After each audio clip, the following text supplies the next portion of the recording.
Hi, and welcome back to the virtual seller seminar series that I've been having over the past 6 or 7 weeks.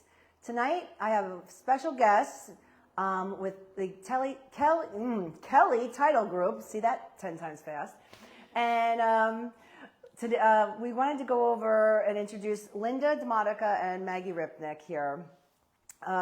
Title, when you're hiring me, I'd like to be a very proactive agent. Even if you're not working with me directly, you want to ask these questions to the agents that you are going to ask to list your home. Because as a seller, you probably haven't had any interest in the title since you bought the house. When you purchase a home, the buyer gets title work done, title insurance, and it's going to be something that as a seller could affect you. And why we want to be proactive is what circumstances have changed since you purchased the home. You could have had a death in one of your spouses. You could have financial distress going on. There could be deeds were transferred into a business. There's a lot of changes and things that have happened, and you could be in your house for over 20 years or less, and you really want to be on top of what situations could have changed and what rules and things have changed along the way. So it's important to know that here, when you are selling a house, what is something, Linda, that a seller should be concerned about that you're seeing that they would want to be knowledgeable about right now? Usually the most important thing is looking if you have any liens or judgments on your house, meaning that you didn't pay a credit card or a medical bill, they become a judgment.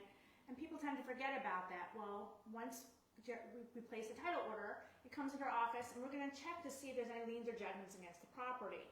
Now, if you paid them off, we're going to need proof that you paid them off. If not, we have to go back to the creditor and work through the situation. But if you have proof you paid it off, any mortgages you paid off, if you have the paperwork from that, that would be fantastic. And ideally, your original title policy. When you first close on your home, you should have a title policy. It usually is in a little nice brown paper, stapled nice. We probably throw it in the drawer. That is amazing if you have that, because that's going to solve a lot of our title issues. You know, when you're selling the house, and a lot of times people don't even realize that there could be a lien or a judgment on them, because you could have had work done over the years, and there was maybe a disgruntled construction person or something, and I've had clients not realize that when their father passed, they were a junior. They are taking care of the sale of the house now, and they had no idea that there was a lien on the house that their father was involved with. So, I mean, you're running all of this title search ahead of time to kind of see what's happened since you purchased the house, correct? Correct. The most common actually are motor vehicle. If you didn't pay your tickets, you're going to pay them when you sell your house. And medical bills. A lot of times I know personally with medical bills, they fall through the cracks. You know, they say you didn't have insurance, but you did have insurance. You appeal back and forth. If it falls through the cracks, it becomes a lien on your property and has to be cleared up prior to closing. So with that knowledge, you should realize that, you know, you want to make sure that you're hiring someone that's going to take you through the process and make sure you're proactive. A buyer, now Maggie, buyers do run the title. Yes. And when they are doing that at closing, well, it has to be done before closing because you need clear title, correct? Yes, so the attorney orders the title, and then once we place the order, it takes 3 to 5 business days for the searches to come back.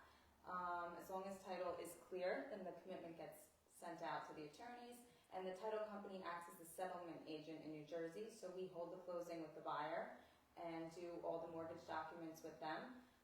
It's another thing that comes into play, you know, we just want the transaction to go smoothly as possible, so to get the mortgage docs, you know, before closing, make sure the buyer's names are spelled right, make sure they bring their identification to closing, and at the closing, I always tell the buyers that they get their title policy in the mail 2 to 4 months post-closing and put it in a safe place, like Linda said, because when they go to sell, it's very handy to have. Right, right. And you know, it's important. Why, as a listing agent, I like to do, again, I'll say, you know, running the title or doing a preliminary search is many things, names. There's a lot of common names out there. And I remember years ago I had a client whose name was very common, and the title work was this big. He had to go through each page, and look and see and say whether it was him or not. Yeah. Right? Is Yes, that correct? That is correct. John Smith is about 510 pages right now. Yeah. So it's really just, again, being proactive. And there's things that paperwork and processing that the attorneys need to do. For instance, what if it's a property is an LLC, Linda? Well, if it's an LLC, you have to have the actual documents that form the LLC, and it has to be in good standing. So if you haven't paid the state, you're going to have to pay current in order to close on the property. Mm-hmm. And you know, I also see a lot of I've had a lot of calls over the last year for fraudulent ownership with vacant properties. I could say at least twice a month I'm getting emails from people who are committing fraud, trying to say that they own a vacant piece of land that they don't. And I have to say, I've leaned on you all to run some searches and do things to make sure, and they're fraud. So I know that's a big thing right now. Vacant land fraud is the biggest fraud in our industry right now. And people are posing as sellers and trying to sell properties. It's usually a cash transaction. They need to close quickly.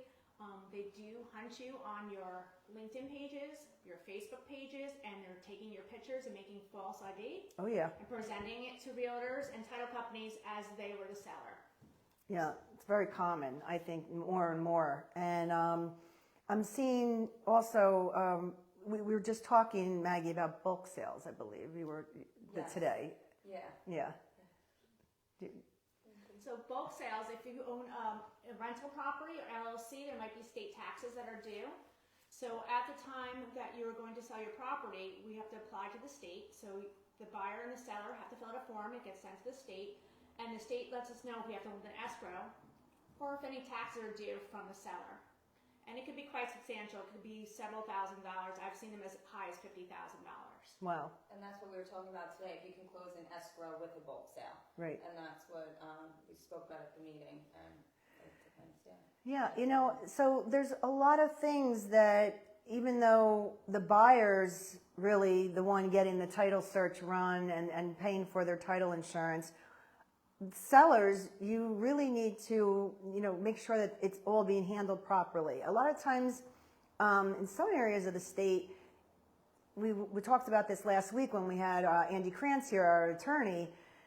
You know, people don't hire attorneys, and we encouraged it because you know there's certain things they're protecting you and ensuring that these forms and are handled and requested properly. So. What other things have you seen lately, title work-wise, that has come up, buyer or seller side? Estates. Estates are a huge problem right now. You know, a lot of people don't know when their parents pass away, what their paperwork is, who actually has ownership of the property. They don't know the history of the property, if there are any judgments or liens. So, Right. I do suggest if you're the executor, executrix, and you're handling the estate, start hunting for paperwork. Yeah, you got to probate the will. Yes, you have to probate the will, and only the person who's an executor or administrator can actually sign the contract of sale. And if there was no will, then it's letters of administration, and someone has to apply to be the administrator of the estate, and you have to track down all the heirs and notify them of the property and of the death. So that can take lots of time.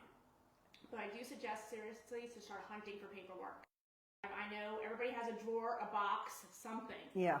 Find the paperwork. If you don't know what you're looking at it, show it to your realtor. She's going to know what she's looking for.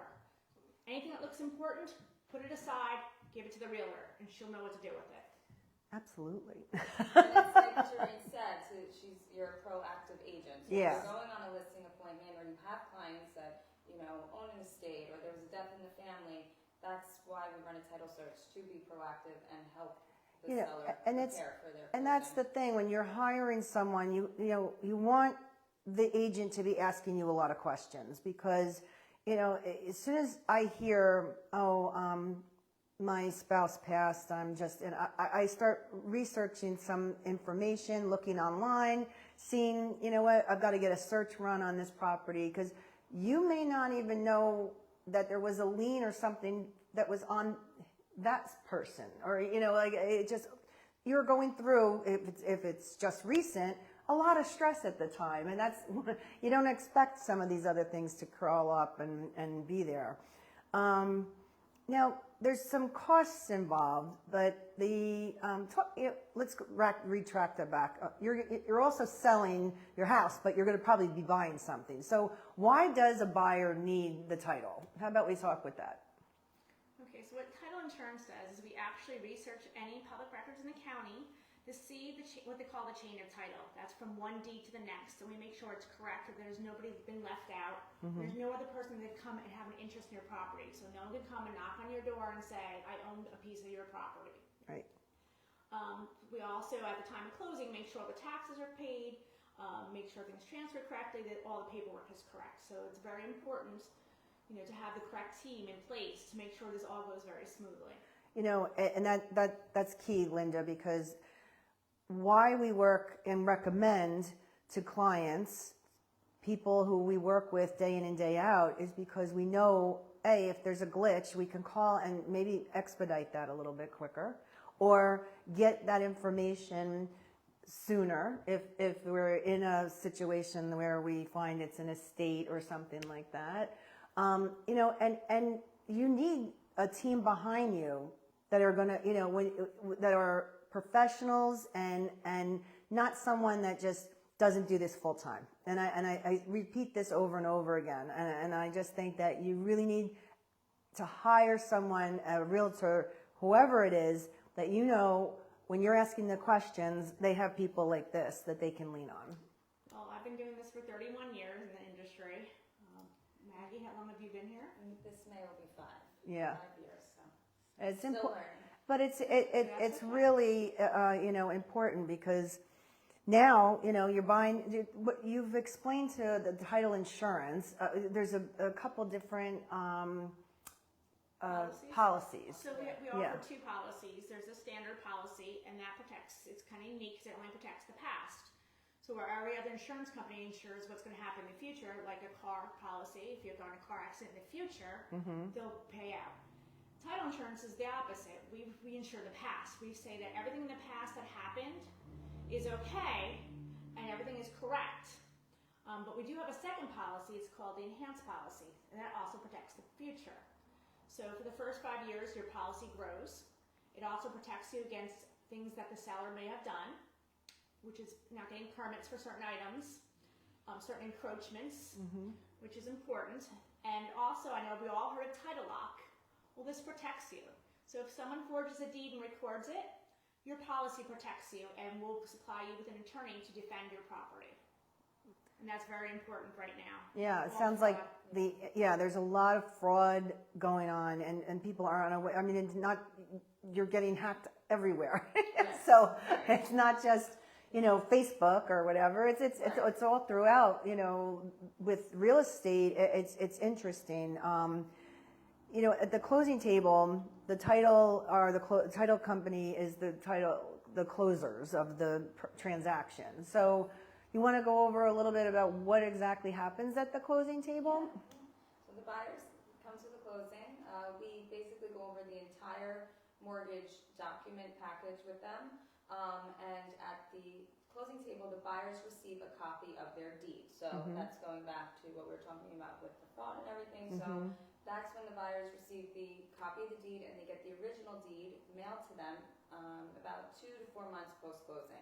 And I always tell the buyers at the closing, if you get anything in the mail saying you need to pay for your deed, it's a scam. What happens is the deed gets recorded at the county clerk's office, and it becomes public knowledge. Right. So there's scammers out there, so it's another thing besides the fraud that they're trying to do to convince the buyers, you know, oh, you didn't pay for your deed. And even if it's $40 or $75, it looks convincing. So it's important for the buyers to know at the closing that they're paying for their deed, as well as their title insurance. It's included in their closing costs. And I think, you know, if that ever came up and you did receive something in the mail, you need to call back your closing agent and say, you know, I have a question. I know we closed 2 months ago, but this came in the mail. Can I ask, you know, is this real or not? and they'll be available to do that. Yeah, that's why it's good to have your preferred partners. You can call your attorney and say, I received something in the mail, or your lender, especially your lender, because sometimes they sell the loan as well. Mm-hmm. So it's important to have that relationship with your agent, your lender, your title company, and your attorney. So everything's... Title insurance is a one-time fee. You pay it at closing, and it covers you for as long as you're on the property. So as long as you're on the deed, it could be 10 years, 20 years, the title insurance policy covers you. So it's not like in other insurance policies where you have to keep making payments. It's a one-time fee. And I was going to ask or bring up now, a lot of times when you are working with your realtor or an attorney, you never even think like, whoa, I didn't know I was supposed to have the option to pick a title company to work with. And we do refer our partners because we want you to know that we rely on them for a lot of information, and we feel confident that they're going to do right. And a lot of times people don't realize that there's a cost to these things, but it's pretty standard. So why don't you talk about that? Yeah, there's been many times I've been at the closing table and the buyers don't even know what title insurance is or why they're purchasing it. So it is important to have the relationships with the agents, and they can connect us with the buyers. And I tell the buyers that the cost is based off of the purchase price of the home. So it's governed by the Department of Banking and Insurance. So they can shop around mostly all they want, but the price is always going to be in the same range. So it's based off of customer service, and that's where we come into play. And we make sure we do a good job for our clients and make the transaction as smooth as possible. That's our goal. Mm-hmm. So the cost is basically, you can really shop around all you want. But it's pretty set. Yeah. Right, it's right. state regulated. So, did any questions or anything come in? Do you have any fans? Raving fans? No. One question came in here. If It's it's okay. an estate selling the property, what do I do and what documents? Well, you missed it, but we kind of touched on that. a little bit, but that's okay. Why don't we talk about it again? Yeah, so We'll do it again. Yeah, Put absolutely. on in the middle. Yeah. Yeah, absolutely. So one of the things you want to be aware of, any who's actually who can sign the contract. That would be the executor, the executrix, the administrator, or administratrix. Also, one of the things I did mention, if you can get a copy of the will and give it to your realtor, that's very helpful, and the death certificate. Oh, That yeah. will speed up your closing probably by 3 to 4 weeks. Wow. Otherwise, the title company has to search for it in the counties, and that takes time. So if you give it up front, then we can also head off any issues. Also, if there was a divorce, we will need the divorce decree as well. Yeah. When you mentioned I had learned about the estate's trial and error. I over the years, I took listings, and a lot of times the family just thinks, oh, well, my mom, her husband passed away, but left her the house, and it was still in the husband's name, and it wasn't that way, and something wasn't probated, they didn't have the right documents, and it's delayed things 4 or 5 weeks. Yeah, absolutely. So it's important to have the documents that you need, or make sure you're working with someone who's asking you and directing you to talk to the right group of people, whether it's the attorney or you have to go back to the estate attorney, maybe. They have to work with the real estate. I mean, it's a lot. Definitely. Well, I really do appreciate you coming tonight and talking about some title issues and questions. It's something that I think a lot of people aren't aware of, because it is always just assumed, like you said, at the closing table, some people don't even know what that's about. Well, their agent should be sitting talking to you about whether you're a buyer, when you have a buyer consultation, talking about what your closing fees are going to be, their closing costs is better known as, and as a seller, what is your closing costs going to be, and what does that entail, and what are you expected to provide in getting the clear title. So I think it's really important that is overlooked, that what we need title for, because you need it for closing. You need clear title, and if we don't have that, no clear to close. Keywords, right? You can always go to my website. I do have the closing costs for buyer and seller that they've provided to me. It's on the website. You can always go to the GerineTeam.com. My number is 908-902-4778. You can always reach out, even if you have questions for me and you have another realtor or anything, you just want to pick my brain, I'm totally open to that. And if you can give your contact information. Yeah, thank you for having us, by the way, Gerine. Yeah. And if anybody has any questions and you're watching this and you think of something tomorrow, you can contact me, 732-546-7766. Thank you, and Thank good you. night. Have a good night.